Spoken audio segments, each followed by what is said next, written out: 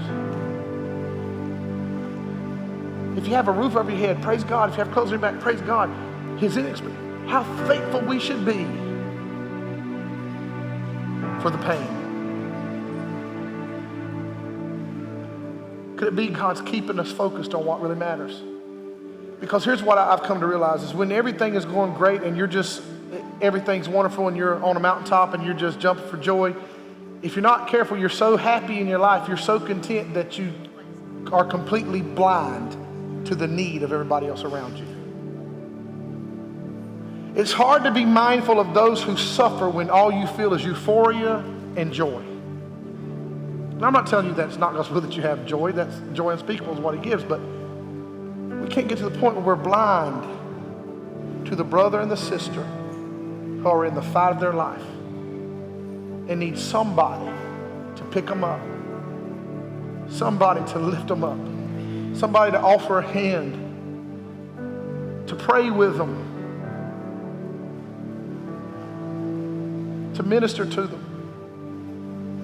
So as we get ready to close this morning, would you get on your feet, stand to your feet with me? It's Thanksgiving. Not trying to be old cliche, like, you know, you get these kindergarten projects or first grade, second grade, these little students write out what they're thankful for.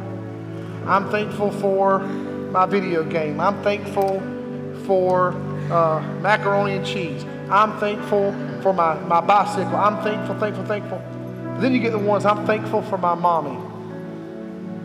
I'm thankful for my Bubba. I'm thankful for God. What are we thankful for this time of year, Thanksgiving? Are we thankful for the new job? Yeah. Are we thankful that ends are being met? Yeah. But don't ever get beyond the point of being thankful for the blood. Thankful for his grace. Thankful for his love and his mercy in your life.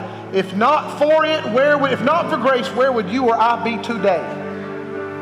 If not for his healing and miracle working power, where would they be today? But God is faithful, and we thank him for this inexpressible gift. And we offer thanksgivings. Why? Because when we're thankful and we praise God, it draws other people into his presence. That's why it's necessary for us to all the time enter his gates with thanksgiving and enter his courts with praise. You got a lot to be thankful for today. But even if you're somebody here and you're saying, Pastor Josh, I get it, but I'm not up on the mountain right now. I'm in the valley. I'm in a season of struggle. I got bills that are due and I don't have much money. Or I got this going on. I got this issue with my family. I got this issue with my job. I got this report with my body and my doctor told me this, and this. Well, today I'm going to give you the opportunity. Now, here's the thing. If you're truly thankful and we're going to operate in humility today, you can't sit in your seat and be too prideful and say, I don't want anybody to try to guess or wonder or judge me for coming down here for prayer. Because if you were truly in the valley, you would call everybody you know and say, I need you to pray for me and pray with me. So if your marriage is on the rocks, don't sit there so proud and say, well, I prayed. No, here's your time to get down here with somebody who's experienced the valley and say, we need you to pray with us. We're thankful we've made it this far. We're thankful for this service today that has drawn our attention. We need God to move. So I want every head to bow, every eye to close.